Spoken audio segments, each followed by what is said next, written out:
40 mega what local consumption ہوگی refinery کی, 60 mega what بجلی وافر مقدار میں پیدا ہوگی کہ جتنے بھی صارفین ہیں اس ڈویژن کے, ہم آپ کو یہ بجلی دیں گے نیشنل گرڈ پہ, لیکن کسی بھی صارفین کو بل نہیں جانا چاہیے.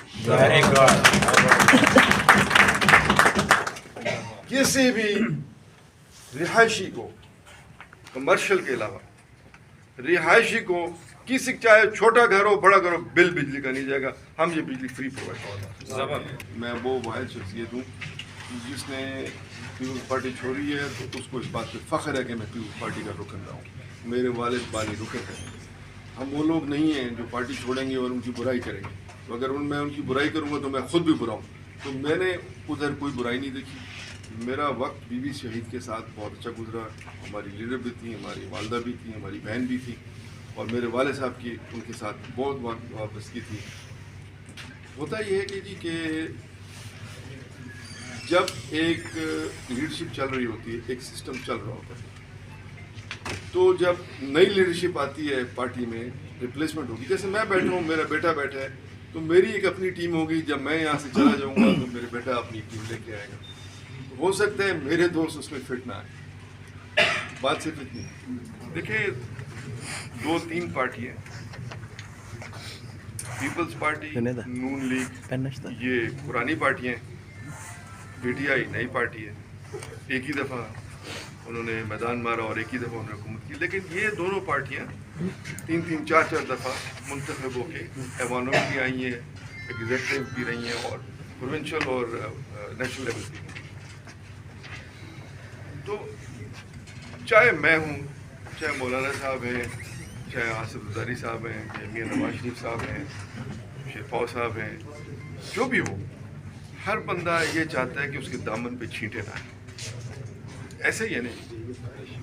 اور ہماری کوشش ہوتی ہے, جتنے بھی ہم سیاستدان ہیں, ہماری کوشش یہ ہوتی ہے کہ ہم الفاظ بھی جو منتخب کریں وہ اچھے ہوں, اور ایک دوسرے کے ساتھ اچھے طریقے سے, اچھے سلوک کے ساتھ کریں, بد کلامی نہ ہو, اور ہمارا دامن کسی قسم کے چھینٹوں سے اور گندگی سے صاف رہے. پاکستان پہ بڑا مشکل وقت آیا ہوا تھا. اگر آپ انٹرنیشنل سینیریو میں دیکھیں تو اکنامکلی پاکستان کی اکانومی ٹوٹلی کولیپس ہو چکی, اور اکنامکلی جب وہ کولیپس ہو گئے, اکانومی آلموسٹ میں اس طرح کہوں گا کہ اللہ نہ کرے یہ ملک اللہ کے نام پہ بنا, اور انشاءاللہ ہمیشہ یہ قائم رہے گا, اور انشاءاللہ ہمیشہ اس کے جو لوگ باغ اس کی سنبھال کے بیٹھے ہیں وہ کبھی بھی نہیں چاہیں گے کہ یہ ملک فیل ہو. یہ کامیاب اور کامران رہے گا انشاءاللہ. اب جو بات ہو رہی ہے جی وہ یہ ہو رہی ہے کہ جب یہ وقت تھا تو بڑے آسانی سے اس وقت الیکشن ہو سکتے تھے, لیکن اس وقت کھچڑی بن جاتی. اور میرا خیال ہے کہ اس کھچڑی میں شاید 3 مہینے کے پروسیس میں نون لیگ 2/3 میجورٹی لے کے جیت بھی جاتی. جو اس وقت ووٹ بینک تھا اس طرح ہی چل رہا ہے. لیکن ان 3 مہینوں میں انٹرم سیٹ اپ میں شاید پاکستان اکنامکلی کولیپس کر جاتا ہے. یہ حقیقت ہے. تو یہ فیصلہ جب انہوں نے لیا, اور میرے خیال ہے 3 جماعتیں تھیں, پی ڈی ایم میں اس میں مولانا صاحب بھی تھے, اس میں پی پی پی بھی تھی, اور اس میں پی ایم ایل بھی. فیصلہ تو تینوں نے کیا کہ جی کہ ہم بچاتے ہیں نظام کو, تاکہ جب نظام ہی نہیں ہوگا تو ہم نہیں ہوں گے. نظام ہوگا, پاکستان ہوگا تو سب ہوگا نا جی. اگر پولیٹیکل پارٹیز پاکستان سے آگے تو نہیں ہے, Pakistan first then everything else. تو جب آپ نے یہ سوچا کہ جی کہ انہوں نے سوچا کہ یار اس نظام کو بچانا ہے تاکہ پاکستان کو بچانا ہے, تو قربانی تو صرف ایک ہی پارٹی نے دی.